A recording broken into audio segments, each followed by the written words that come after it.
બનાસકાંઠા જિલ્લામાં ફરી એકવાર વરસાદ ખેંચાયો અને બીજી બાજુ બનાસકાંઠાની કેનાલો પડી કોરી ધાકોર. મોંઘા ભાવના બિયારણ વરસાદની આશાએ કપાસ તેમજ મગફળીનું વાવેતર તો કર્યું, પરંતુ જો વરસાદ 10 દિવસ ખેંચાયો તો જગતના તાતને માઠું પરિણામ ભોગવવાનો વારો આવી શકે છે.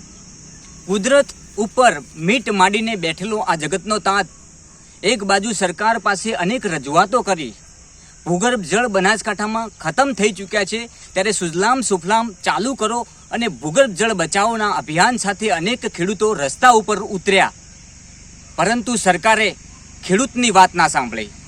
ત્યારે હવે એક બાજુ કુદરત રૂઠ્યો છે, કારણ કે હવે જો 10 દિવસ વરસાદ ખેંચાશે તો જગતના તાતને મુશ્કેલી વેઠવાનો વારો ચોક્કસ આવી શકે છે. એટલે કહી શકાય કે બનાસકાંઠામાં સૌથી વિપરીત પરિસ્થિતિ અત્યારે જગતના તાતની છે, અને જગતનો તાત જળ ઉપર નિર્ભર છે, અને જળ બિલકુલ બનાસકાંઠામાં તળિયા ઝાટક થઈ ગયા છે. ત્યારે ચોક્કસથી કુદરત ઉપર એક આશા હોય કે સારો વરસાદ થાય અને અમે સારી ખેતી તેમજ ઉપજ મેળવી શકીએ, તો જ આ જગતના તાતના પરિવાર જીવી શકે તેવી પરિસ્થિતિ છે. એટલે કહી શકાય કે બનાસકાંઠામાં વરસાદ ખેંચાયો છે એટલે કુદરત પણ રૂઠ્યો હોય તેવું અત્યારે દેખાઈ રહ્યું છે. એક બાજુ અનેક રેલીઓ બનાસકાંઠા જિલ્લામાં એક તરફ વરસાદ ખેંચાયો અને બીજી તરફ કેનાલો કોરી ધાકર હોવાથી ખેડૂતોમાં ચિંતા. વાવણીલાયક વરસાદ નહીં થતાં ખેડૂતો માટે આફત સમાન ગણાઈ રહ્યું છે.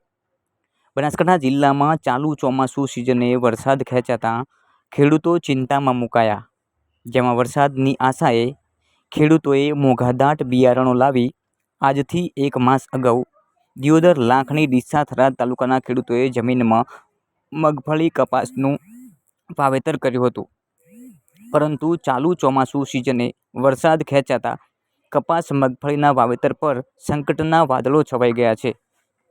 આગામી દિવસ સુધી મેઘરાજા રીસાયેલા રહેશે તો ખેડૂતોના કપાસ, મગફળીમાં લાખો રૂપિયાનું નુકસાન વેઠવાનો વારો આવી શકે તેવું છે.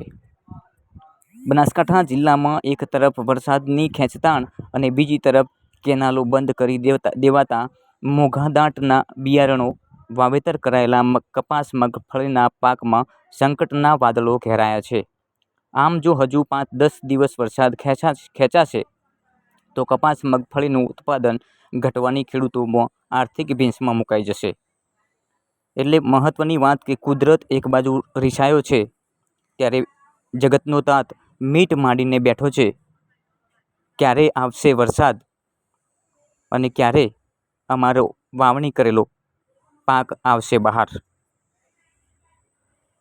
વરસાદ વગર તો સાહેબ બહુ કાઠું છે. હવે પોણીના તળિયા ઊંડા ખૂબ બહુ જતા રહ્યા છે. મગફળી વાવી છે, સુકાય છે, કપા સુકાય છે, અને આવી પરિસ્થિતિ રહે છે તો બહુ કપરો સમય આવશે. ધારી આવતી નથી અને પોણી મોડા પડે, તળાવમાં પોણી આવતો નથી, સુજલામ પોણી નથી, લેવલ બહુ ઊંડા ગયા છે. વરસાદ ના થાય ખેડૂત માટે બહુ કપરા સમય છે અત્યારે હાલ. તો એવું છે કે બધી તૈયારી તો થઈ ગઈ છે, વવરાઈ ગયું છે, મગફળીમાં બળેરી છે અને ભૂગર્ભમાં પાણી નથી. એક બાજુ ડેમ સુફલામમાં પ્રકારથી નથી અને તળાવ ભરવાનું કીધું છે, તો તળાવમાં પણ પાણી નથી. જો આવું જો વરસાદ 10 દિવસ સુધી ના થાય ને તો ખેડૂત તો પાયમાલ તો છે જ, ખર્ચા પણ માથે પડે એવું છે એમ. એટલે વિકટ પરિસ્થિતિ બહુ ખરાબ આવે એવું લાગે છે એમ, ખેડૂત માટે બહુ કપ